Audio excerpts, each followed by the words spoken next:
Nararanasan mo na ba ang magdibu bilang isang babae?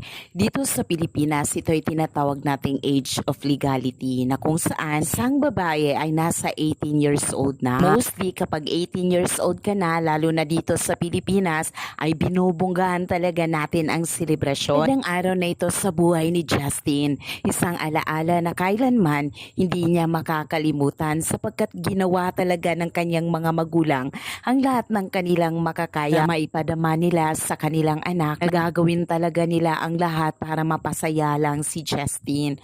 Kung kaya't super satisfying naman ang outcome ng kanilang event.